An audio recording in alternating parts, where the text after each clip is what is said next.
Tornamos você na manhã de ontem? Fizemos de você escravo ontem à noite? Tá bom esse negócio, né? Vocês vieram aqui para isso, está pagado, né? Para mim, ouvir essas coisas. Legal. Deixa eu dizer algo para vocês sobre ontem. Estava até falando com uma amada lá fora. Mano, entrega total, morte, aniquilamento, viver na dependência de Deus completamente, entrar no novo nível, morrer diariamente e ser escravo do seu irmão. Todas essas palavras, as palavras que nós compartilhamos, a intenção é que ela seja uma trombada de caminhão em você. Amém? O propósito é muito simples, é atropelar você e deixar você em cacos no chão. Mais ou menos isso. Agora, é lógico que a história toda não está contada nessas duas mensagens. Ok? A ideia é que a trombada seja no nosso hedonismo, que a trombada seja na nossa autossuficiência, na nossa autojustificação, que a trombada seja no egoísmo de todos nós, que faz a gente viver em função dos nossos umbigos. Nós precisamos nos converter dos nossos umbigos, porque senão viramos deuses, vivendo em função de nós mesmos. Isso é uma auto-idolatria, ou de imagens que nós mesmos fabricamos de nós mesmos. Isso é idolatria também. Então a ideia é atropelar tudo isso. Agora, virar escravo, abrir mão de tudo, não significa você sair daqui desse acampamento. Você não faria isso de qualquer jeito, nem que eu dissesse, entende? Mas não significa, em sentido extremo, você sair daqui, vender seu carro, vender sua casa e vai ser escravo, sei lá, de alguma forma assim. Não é isso que a gente está falando, certo? Você sabe disso. Mas também não quero que você pense que esse radicalismo, entregando a vida a Jesus e andando com Jesus, é um radicalismo insano, é um radicalismo burro. Não, a gente não vive um radicalismo burro, a gente vive um radicalismo com Jesus inteligente, cônscio, ciente. A gente sabe o que está fazendo. Ainda assim é ser escravo, mas é inteligente, uma escravidão inteligente. Servir por servir, servir de graça ainda, não querendo nada em troca. Foi assim que Jesus fez com a gente. Ele queria a nossa vida, mas tem muita gente que vai para o inferno e Jesus também se ofereceu por eles. Então é uma escravidão inteligente, mas que se afasta do egoísmo. Então eu vou largar tudo e ser missionário na África. Se Deus te falar, faça. Se não, seja missionário onde os teus pés estão, porque todo missionário precisa estar no campo missionário. Onde é o campo missionário da igreja? Onde é o teu campo missionário? A resposta é sim, é onde os teus pés estão. Onde os teus pés estão? Na fábrica? É na oficina? É no banco? É na escola? É no teu escritório? Onde os teus pés estão? Ali no teu campo. Agora, se Deus te falar alguma coisa, Ele precisa ter a liberdade com você. Filho, vem cá, vou te movimentar. Tchum, tchum, tchum, tchum, tchum. Brasil, Londrina, Curitiba, Foz do Iguaçu, Bolívia, Equador, Canadá, Havaí. Quem tem chamado para ir para Havaí? Olha aí, eu também tenho chamado. Agora o chamado não foi de Deus, Paulinho me convidou.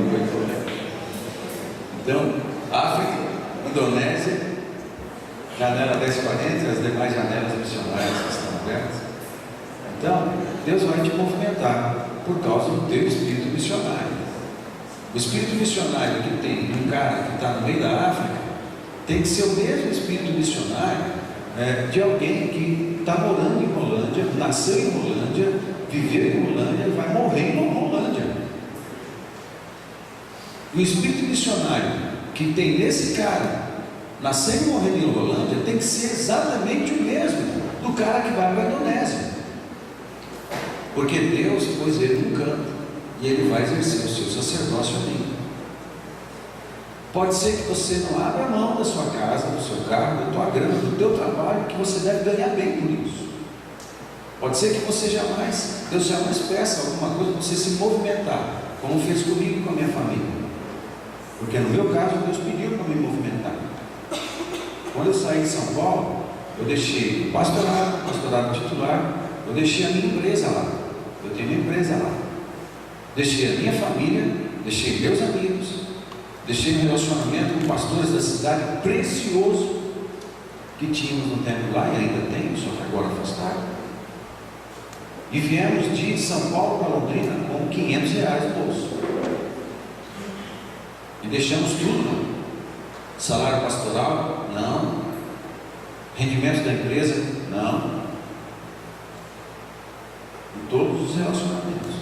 No meu caso, Deus me falou para nos movimentarmos. Meu filho está aqui para dizer como foi. Foi difícil? Claro que foi. Mas é melhor fazer a vontade de Deus. Deus não dá ponto sem nó. Ruim é você estar longe da vontade de Deus. Ruim é você estar no pecado. Isso é ruim. Porque a vontade de Deus reserva coisas para você boas, perfeitas e agradáveis. Amém? Só que tem uma coisa, você passa a não funcionar mais como humano. Olha, como mundo. A tua cabeça sacerdotal, a tua cabeça do reino de Deus ganha uma nova mentalidade. Você passa a pensar como Jesus, passa a pensar como filho de Deus. Você vai construir sua vida, você vai ter as coisas, mas se Deus falar para você fazer alguma coisa, o que mais vai te agradar é fazer a vontade de Deus. Porque não há vida longe da vontade de Deus. Amém? Amém? Mas eu não quero amenizar a trombada, não. Você continua tendo que morrer todos os dias e é um escravo. É um escravo do seu irmão. E não há uma opção ou um dom que você tenha que não seja para colocar a serviço do outro, seja crente ou não. Uma boa forma de evangelizar: procura seu vizinho, que você está orando por ele, e oferece algum serviço. É isso, Papa? Não é essa a ideia? Pense em fazer isso com um não crente. Vai cortar grama na casa dele, vai fazer alguma coisa, pensa em fazer isso com um não crente, com a intenção de que Jesus apareça nesse serviço. Não seja apenas um ato de benevolência, mas que Jesus apareça nisso. Amém, queridos? Agora a gente quer ver alguma coisa que fala a respeito da conexão que Deus fez conosco. A gente caminhou por 2 altares, porque é pelos altares que nos conectamos ao céu, pelos altares que nos conectamos a Deus.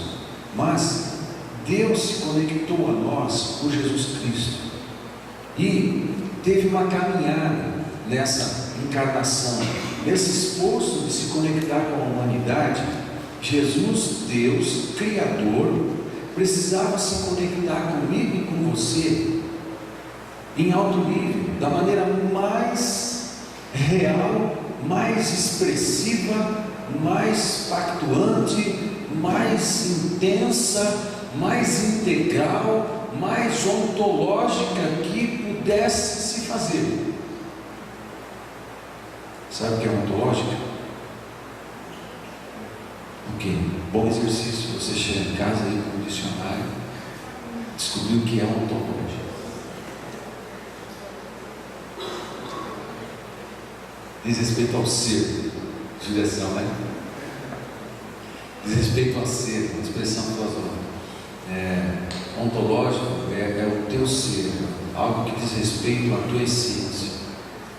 Deus, a encarnação de Deus no Deus Filho, né, foi ontológica, porque Ele esvaziou o seu ser para se misturar com o nosso ser. Isso por amor. E pense, isso no tempo em que nós éramos escravos do pecado, um bando de idólatras. Quando éramos ainda pecadores, Deus morreu por nós. Quando éramos filhos da ira, Efésios 2, filhos da ira, escravos do espírito da maldade, Deus nos olhou e amou a gente e decidiu nos amar. Não havia nada em nós que merecesse isso, mas Deus resolveu. Então, essa encarnação fez um caminho. Eu quero passear um pouco nesse caminho, rapidamente, dentro do livro de Efésios, capítulo 2. E depois da morte, eu vou dar uma passeada naquilo que o texto de capítulo 4 de Efésios fala, de que ele subiu é também aquele que desceu às partes mais baixas da terra. Efésios capítulo 4. Para planificar todas as coisas de si mesmo. Tremendo. Vamos lá, Filipenses capítulo 2. Filipenses capítulo 2.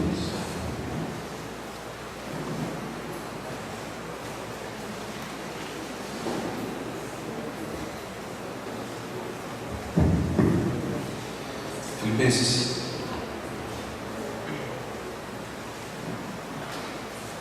capítulo 2, de 5 a 11, que diz assim: tende em vós aquele sentimento que houve também em Cristo Jesus, o qual, subsistindo em forma de Deus, não considerou o ser igual a Deus, coisa a que se devia aferrar,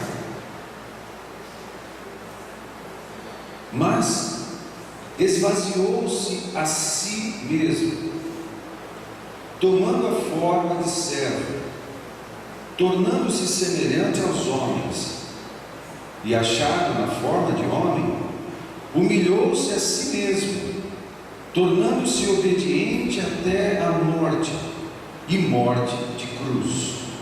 Pelo que também Deus o exaltou soberanamente, e lhe deu o nome que é sobre todo o nome, para que ao nome de Jesus se dobre todo o joelho, nos céus, dos que estão nos céus e na terra e debaixo da terra, e toda língua confesse que Jesus Cristo é Senhor, para a glória de Deus Pai.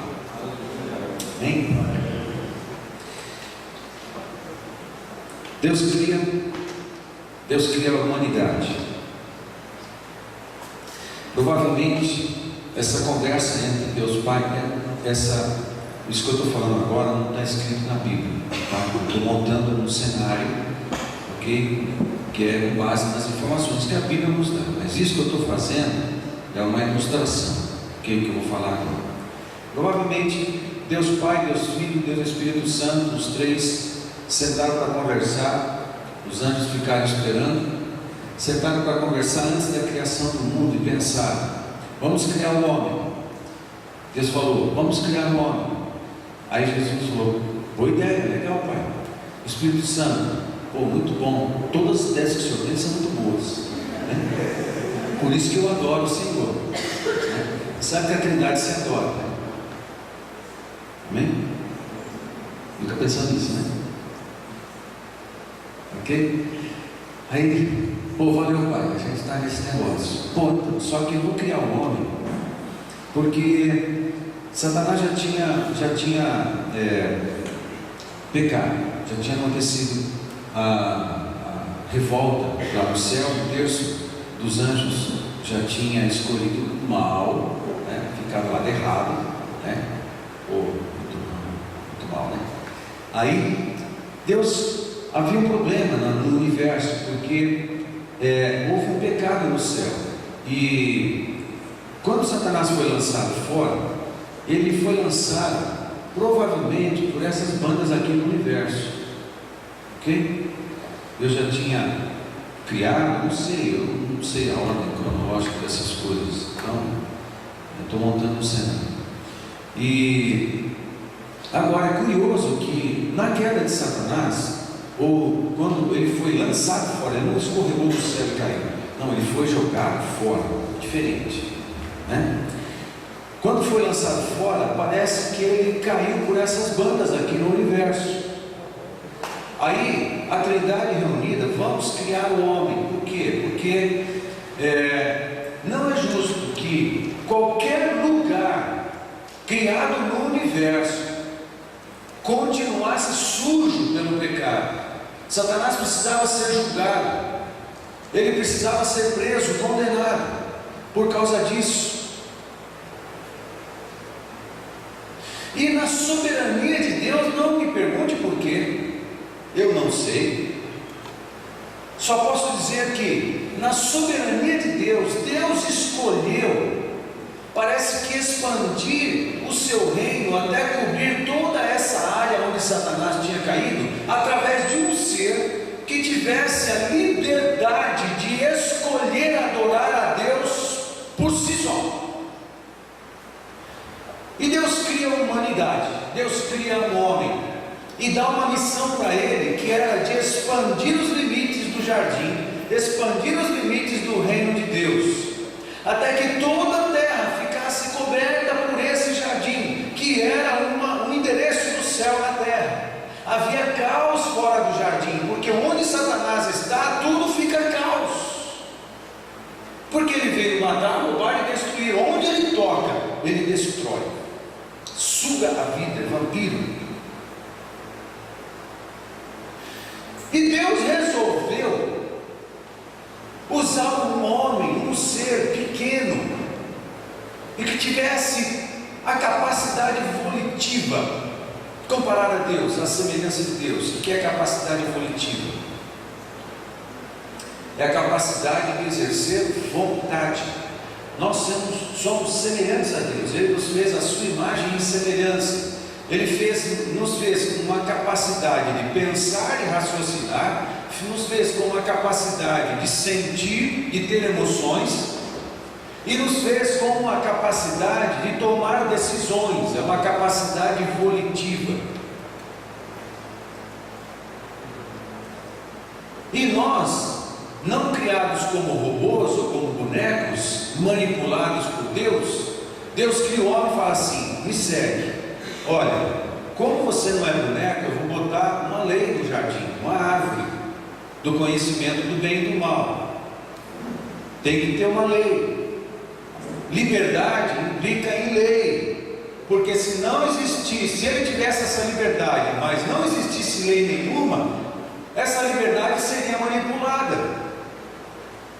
Ele precisa provar a sua liberdade de tomar decisões. Ele tem a árvore do conhecimento do mal, do bem e do mal, e a ordem de não tocar, a ordem de não comer esse fruto. E ele poderia decidir comer, e poderia decidir não comer, mas decidiu comer. E aconteceu que a humanidade foi estragada e deformada, porque ele pecou. O mesmo pecado que tinha em Satanás entrou na raça humana. Satanás queria idolatria, ele queria ser adorado. Por quê? Aquele que é adorado, princípio no reino espiritual, preste atenção, aquele que é adorado exerce governo. Aquele que é adorado exerce governo. Salmo 22, verso 3: o Senhor é entronizado, trono, governo, reino. O Senhor é entronizado meio aos louvores do seu povo. Parece que há uma relação entre louvor e adoração e trono. louvor e adoração e governo, louvor e adoração e reino, louvor e adoração e Deus. Aquele que recebe adoração exerce governo sobre o adorador.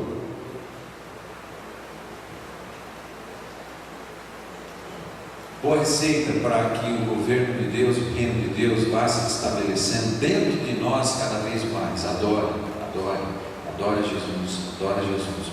Você vai ficar semelhante a Ele.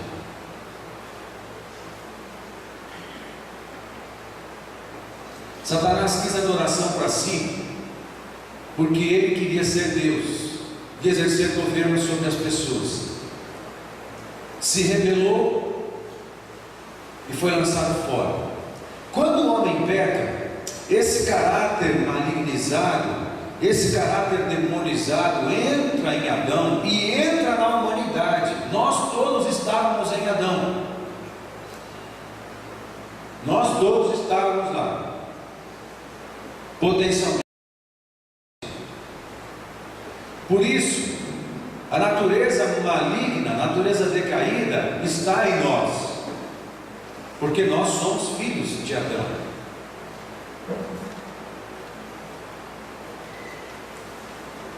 E logo depois do pecado de Adão, uma série de pecados, uma série de deformações psicoemocionais são reveladas ali, na conversa que ele tem com Deus. Ele estava fugindo. Quem que ensinou ele a fugir? Ele estava envergonhado da sua nudez. Quem que disse que ele devia ter vergonha? Ele transfere a culpa do problema para a mulher.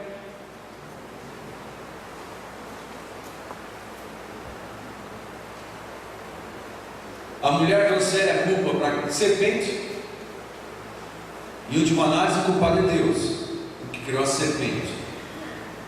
Então, um processo de transferência de responsabilidade, um culpando o outro. Quem ensinou Adão e Eva a ser assumidas as responsabilidades desse jeito? Provavelmente ele tenha complexos, porque não foi bem tratado pelo seu pai. Provavelmente Adão tivesse um conjunto de rejeições, porque o seu pai não era tão presente. Então ele era um frouxo que não assumiu a responsabilidade e ficou transferindo a responsabilidade por outro, agiu igual um moleque. Posso dizer isso? Não posso.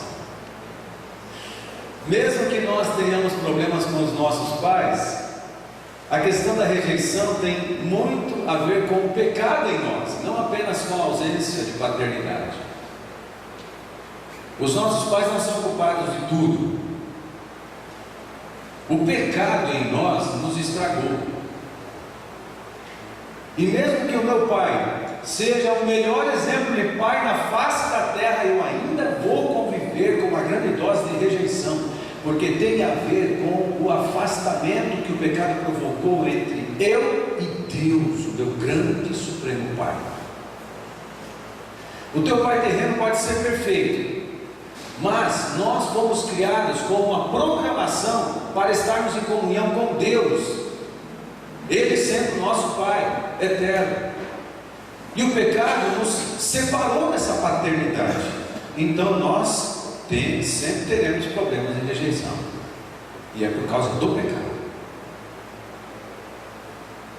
O homem, ele se degradaria cada vez mais com os anos, porque um abismo chama outro abismo. E isso de fato aconteceu, ao ponto que no tempo de Noé, Deus resolveu exterminar a raça humana. Mas Ele tinha dado uma missão à raça humana em Adão, e Deus não estava abortando a missão. Ele preserva Noé e dá continuidade em Noé, porque Ele refaz a aliança que tinha feito com Adão no Éden. Ele refaz com Noé, depois que ele atraca a arca, lá pelos cumes da cordilheira chamada Ararat. A aliança é refeita com Noé, e os filhos de Noé dão andamento no crescimento de toda a humanidade, e a humanidade tem a missão de implantar o reino de Deus sobre toda a terra. E não importa se você acredita ou não acredita, se você é crente, se você não é crente, se você é da raça humana, você tem a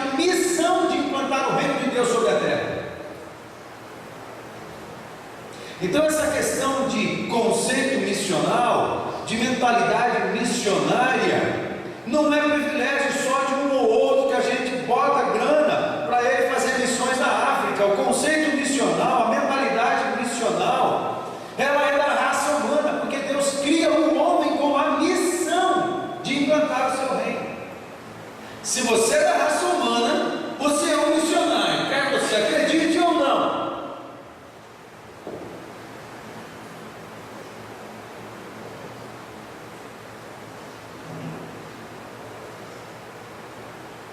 E o homem foi crescendo, e o problema é que a idolatria também foi crescendo, porque ele tem a capacidade de tomar decisões, e a maldição do governo de Satanás foi sendo implantado sobre a terra, por onde a humanidade se espalhava, da região do Médio Oriente até o extremo, até aquela ponte que liga com o hemisfério norte, pelo Alasca. Os filhos de Noé foram se espalhando, provavelmente Sem foi para leste e ocupou toda a parte leste daquele continente. Jefté provavelmente foi a oeste e veio para a Europa. Cão veio para o sul, encheu ali a região que a gente conhece de Palestina. Provavelmente deu seguimento e veio para a África também. Provavelmente os africanos são descendentes de Cão, daí o nome Canaã, quando Deus manda o povo de Israel conquistar Canaã. Por que Canaã? Porque Canaã é o território dos filhos de Cão. E assim a humanidade foi se espalhando, infelizmente com muita idolatria.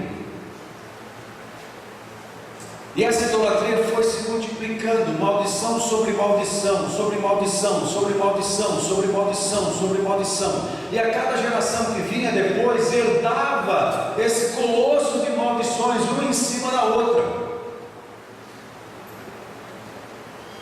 Nós nascemos no meio de uma geração mais corrupta, é assim que nós somos. Por melhor que você tente ser, por melhor que você tente viver, por mais certo que você tente se comportar, há uma natureza decaída em nós, que precisa morrer. Aí Deus Pai, Deus Filho, Deus Espírito Santo, conversando antes das coisas, percebeu que tudo isso ia acontecer. Aí, provavelmente Deus Pai tenha falado com os dois, Deus Filho e Deus Espírito Santo. E aí? Se a gente criar uma humanidade, vai acontecer isso. O que vocês acham? Pai, se o Senhor falar, a gente está junto. Olha, eu quero criar uma humanidade. Eu quero resolver a questão do mal. E quero usar o homem pequeno como um instrumento para isso.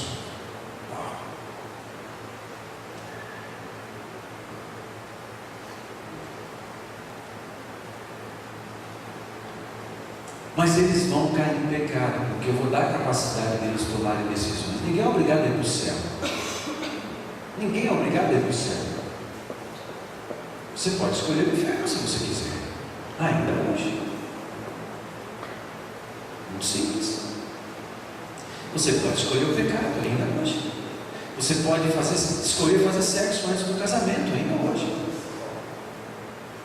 Você pode escolher fumar droga ainda hoje. Você pode escolher mentir para os seus pais. Você pode escolher roubar. Você ainda pode escolher essas coisas todas. Você só não pode escolher as consequências da tua escolha.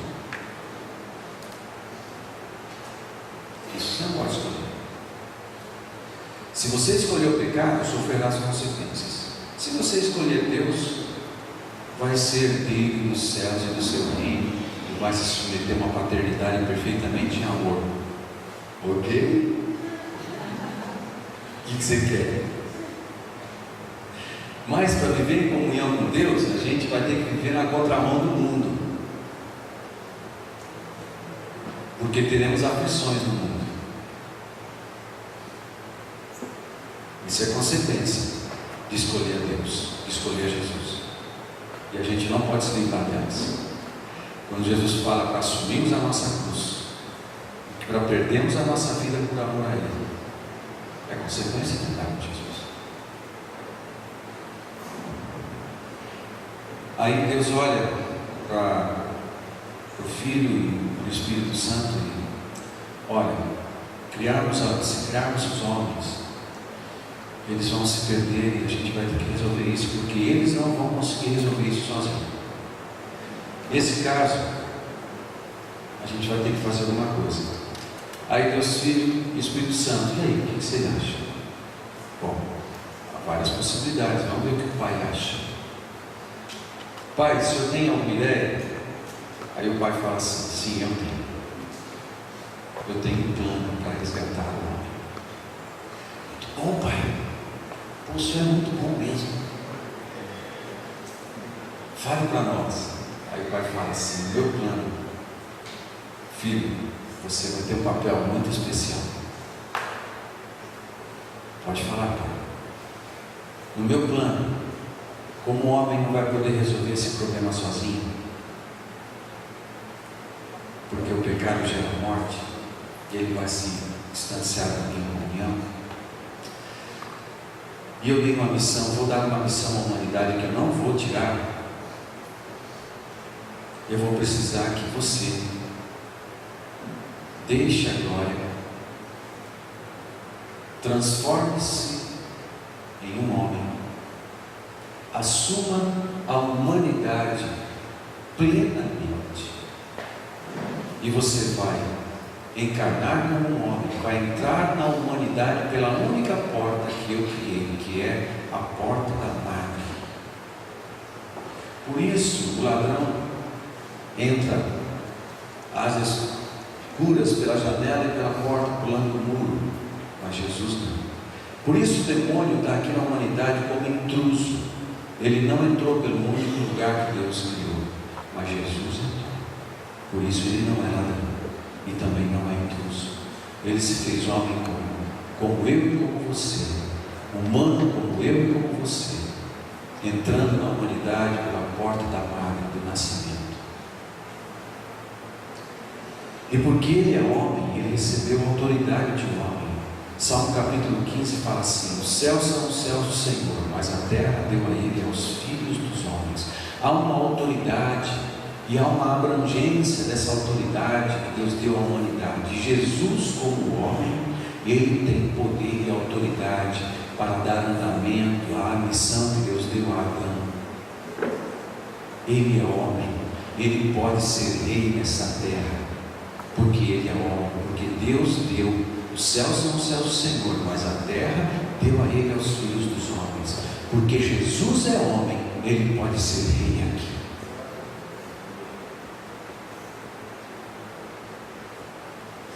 Mas filho, você, para cumprir a missão e resolver isso, vai encarnar, vai crescer. Os homens não vão gostar de você, você vai andar na contramão, eles vão perseguir você. Você vai ser obediente, vai aprender obediência sofrendo muito, porque virá sobre você toda a multiplicação das maldições que toda a humanidade vem praticando em toda a história. Entende isso? Entende isso? O que veio sobre Jesus? A multiplicação de todas as maldições, de todos os pecados que toda a humanidade veio praticando em toda a história. Uma carga sobre-humana, nenhum homem suportaria tal coisa. Por isso no Getsemane ele sua gotas de sangue. Se você ler um artigo de medicina a respeito disso, isso só pode acontecer quando a pessoa está perto de explodir por dentro. A pressão interna dele, se um homem talvez consiga suportar uma pressão arterial de 25 por 16, 25 por 18, se subir além disso, ele explode os capilares e acontece uma hemorragia, o cérebro explode, acontece um monte de problema. E essa, quando chega nesse nível de pressão, isso é uma pressão tão grande que os capilares se rompem Os pequenos capilares se rompem e o sangue se mistura com os dutos, os pequenos canais onde sai suor. De repente começa a sair sangue junto com o suor, porque está havendo pequenas explosões internas por causa do tamanho da pressão. Qualquer homem morreria naquela condição, mas Jesus é o autor da vida. Ninguém pode tirar a vida de mim. Eu a dou quando quero e a tomo de volta quando quero, diz o texto de João. Ninguém pode me tirar a vida. Eu a dou quando quiser. Por isso, na cruz, se Jesus não falasse assim, está consumado, nas tuas mãos entrego o meu Espírito, Jesus ia ficar na cruz o resto da vida, sem morrer. Ele entregou a sua vida. Nas tuas mãos entrego o meu Espírito. E o Pai está conversando com Jesus estas coisas, e filho, vai ser difícil. Aí olha para o Espírito Santo e fala: Espírito Santo, você tem uma participação nisso, pode dizer, Pai. Assim que meu filho ressuscitar e subir ao céu, você vai mudar de endereço. O teu endereço passará a ser a igreja.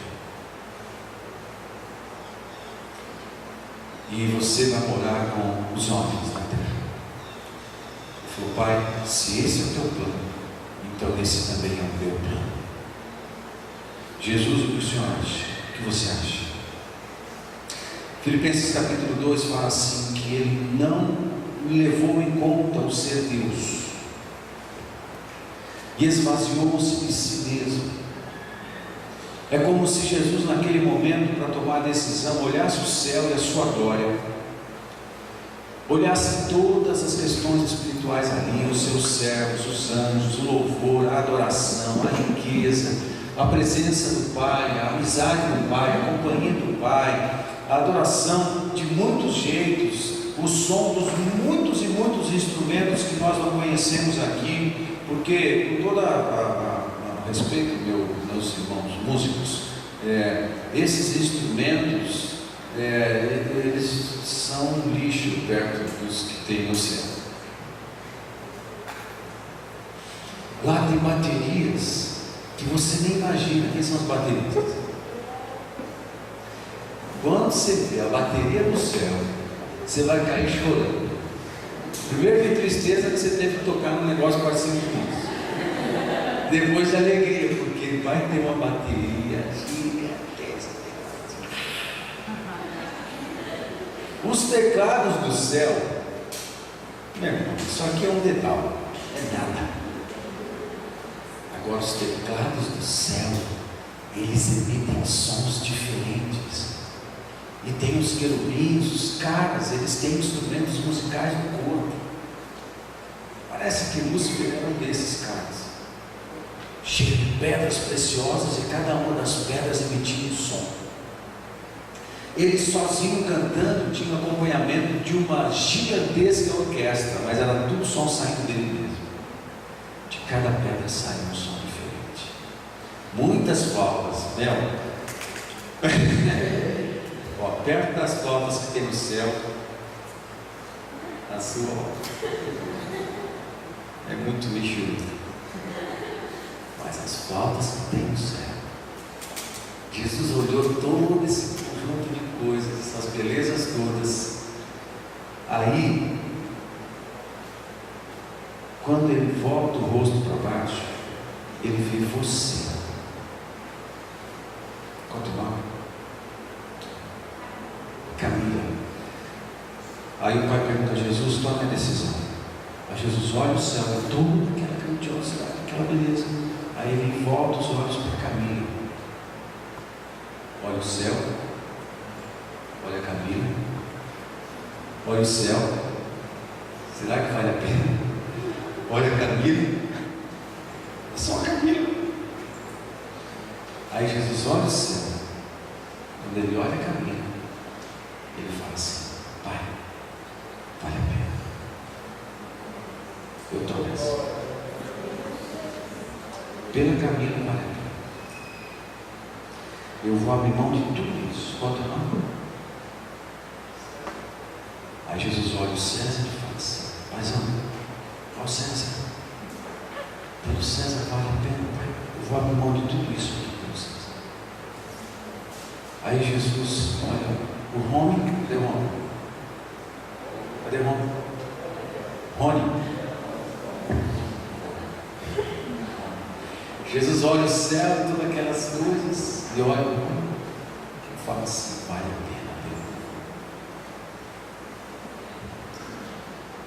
Deus. Ok, Pai, eu estou nesse plano. E aí, Espírito Santo, eu estou junto. Ok, então vamos dar andamento nesse negócio.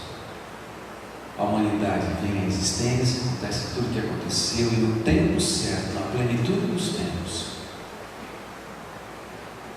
no tempo menos provável, quando o caos estava generalizado entre o povo de Deus, o céu se mexe, o sobrenatural interfere no natural, o Espírito Santo vem e insemina a palavra de Deus no ventre de Maria. Ela é engravida da palavra de Deus. Ele cresce, ele nasce, aprende a obediência sofrendo. Só que nesse processo, entenda, a criação toda se deu por causa da palavra de Deus. Haja luz e houve luz. O autor de Hebreus capítulo 1 fala que todas as coisas no universo estão sustentadas pela palavra do seu poder. Jesus é o grande agente de toda a criação. E essa energia que faz no universo, que faz as vias, as constelações, uma Via Láctea, por exemplo, se movimentar perfeitamente e não colidir os seus planetas, os seus satélites naturais, e tudo funcionar perfeitamente como um relógio no universo. Isso que nós chamamos de energia gravitacional, provavelmente no mundo espiritual se chame Jesus Cristo, sustentador de todas as coisas.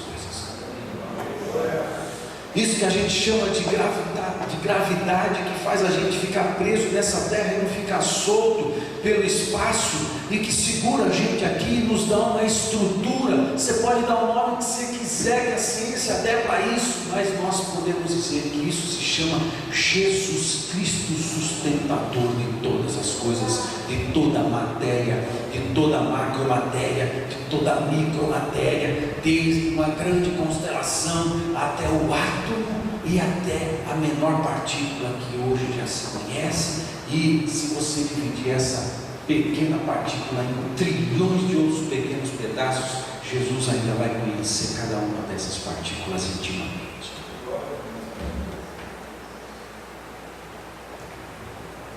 Jesus é o agente da criação. Tudo vira existência por causa dele. Só que agora ele está vindo do céu, Deus tomando a nossa identidade até as últimas consequências, porque esse esvaziamento, essa escravidão que Jesus escolheu viver é em níveis muito grandes, porque ele está saindo da eternidade para entrar no tempo. Aquele que é o eterno agora está sendo escravo do tempo.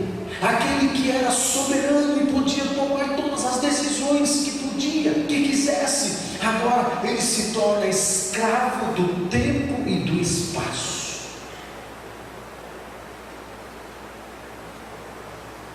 Jesus foi escravo de Deus e escravo de todos nós, mas o nível de escravidão que ele entrou foi muito maior do que podemos entender.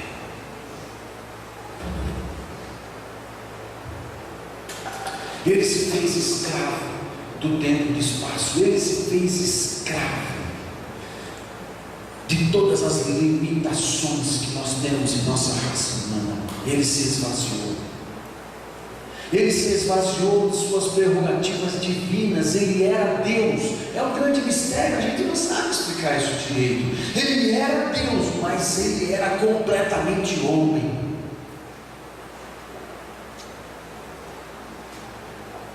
E sendo homem cheio do Espírito Santo, Ele não usou nenhuma de suas prerrogativas divinas para fazer um milagre sequer, porque se ele fizesse qualquer dos milagres sendo Deus, o diabo certamente enfiaria o dedo na cara dele e falaria assim: não valeu, porque você agiu como Deus aqui no meio da humanidade. Mas Jesus é justo.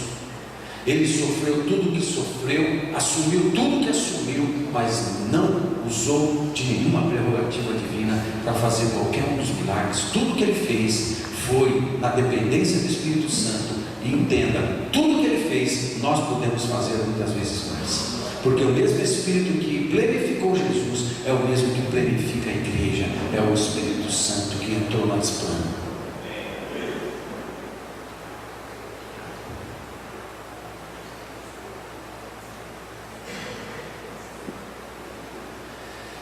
E Jesus cresceu, foi para o batismo nas águas. Parece que uma carga, quando ele passa pelo batismo, o que está acontecendo? As pessoas estão passando pelas águas do Jordão, confessando os seus pecados. Espiritualmente é como se aquelas águas estivessem sendo contaminadas pelos pecados de todos os homens. Jesus passa pelas águas, mas ele não tem pecado para confessar. Só que ele levaria sobre si a carga dos pecados de todos. Parece que ao invés de deixar alguma coisa ruim lá, porque ele não tinha, ele é que pega a carga daquele pecado e começa uma fase nova na sua vida, e desde o batismo até a cruz só foi intensificando. Parece que algumas horas antes da cruz, no Getsemane, é quando isso se intensificou da maneira mais aguda que a gente poderia pensar, que ele é sua dor de sangue, e foi até a cruz e morreu a minha morte, a sua morte. Quando Jesus morre na cruz, o que ele está levando na cruz é a multiplicação de todas as maldições de toda a raça humana, de todo ser humano, multiplicada por todos os anos de história, por todos os milênios de história da raça. Tudo está sendo jogado em cima de Jesus ali, a culpa de todos os pecados. Ele não tinha pecado nenhum, nunca teve. Por isso ele é a oferta necessária, é a oferta perfeita, que vai nos remir de todo o pecado e de toda a maldade. Morre na cruz, a minha morte, a sua morte. A encarnação custou muito caro. Por isso a gente tem que ter respeito pelas coisas de Deus, e temos que ter respeito por unção, temos que ter respeito pelos dons que recebemos, temos que ter respeito pela salvação que recebemos.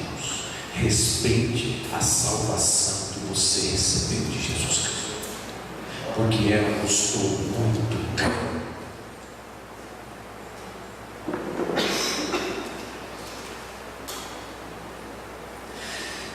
Em Efésios capítulo 4 fala aqui: quem é aquele que subiu?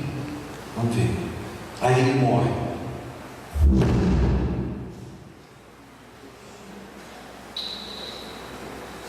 Mas ressuscita.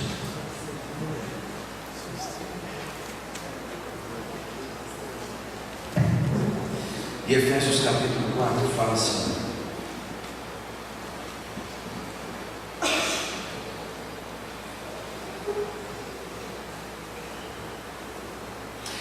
verso 6: há um só Deus e Pai de todos, o qual é sobre todos e por todos e em todos, mas a cada um de nós foi dada a graça conforme a medida do dom de Cristo. Por isso foi dito: subindo ao alto, levou cativo o cativeiro, deu dons aos homens. Ora, isto ele subiu, que é, senão que também desceu às partes mais baixas da terra. Aquele que desceu é também o mesmo que subiu muito acima de todos os céus, para cumprir todas as coisas. Essa é uma expressão linda. Para cumprir todas as coisas. Quem é aquele que subiu, senão também aquele que desceu até as partes mais baixas da terra? Parece que isso aconteceu entre a morte na cruz e a ressurreição. Quem é aquele que subiu muito acima de todos os céus? É o mesmo que desceu até as partes mais baixas da terra. O que é que viagem é essa que Jesus está fazendo? Parece que entre a morte de cruz, lembra que você assistiu Nárnia?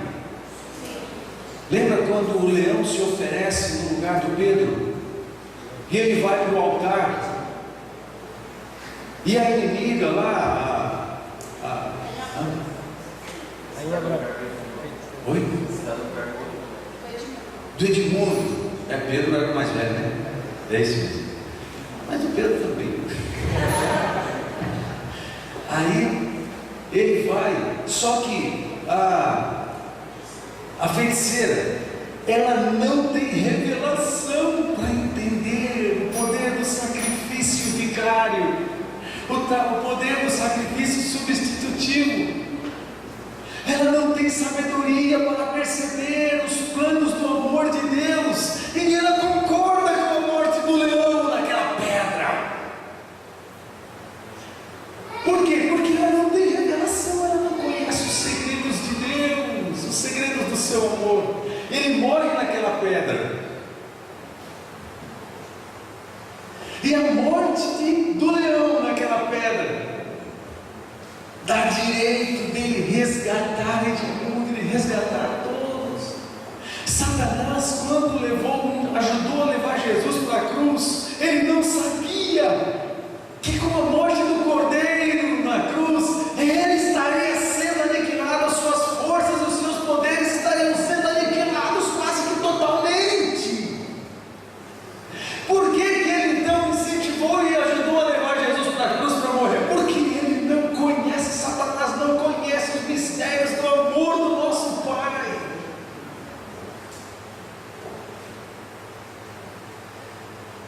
E Jesus morre na cruz. E com a morte vicária do Senhor Jesus na cruz, Ele tem o poder de resgatar. Parece que Ele desceu as partes mais baixas da terra. Aqui que Jesus foi fazer o inferno, pelo amor de Deus. Por que Ele tinha que ir? Parece que Ele precisou descer lá para tirar as chaves da morte e do inferno da mão de Satanás. E eu gosto muito daquela música da Laurinha, que cantando, fala do leão pisando. Lembra dessa música? Pá, pá. Eu fico imaginando isso na minha cabeça, e nas minhas ideias tem efeitos sonoros.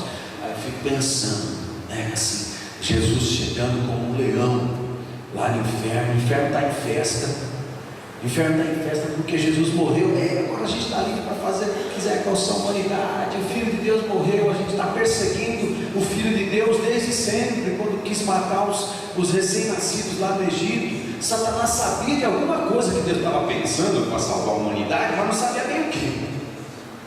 E parece que ia nascer alguém aí. Então ele perseguiu Jesus durante toda a história. Quando ele tinha mais ou menos a certeza que aquele cara era Filho de Deus e ele morreu na cruz, Satanás se sentiu vitorioso. Então o inferno estava fazendo festa por causa da morte de Jesus. Mas como tudo no inferno é ruim, não pensa que eles estavam cheios de alegria, porque lá só tem ódio.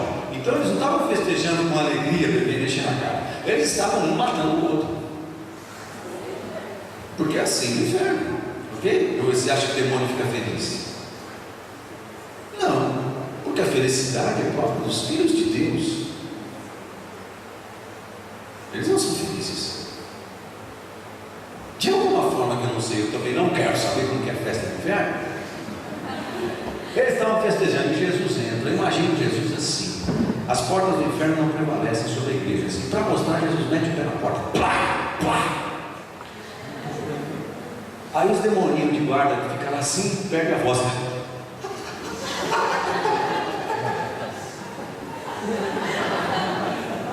Imagina Jesus só olhando assim e derrete. Aí Jesus vai andando.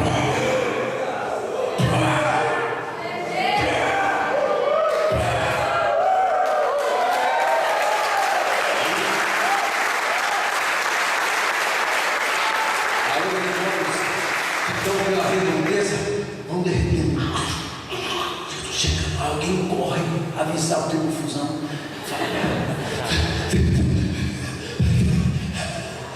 Fala, demônio. Você que está igual o diabo, tá? Aí Jesus aparece. Aí o diabo. O diabo aqui.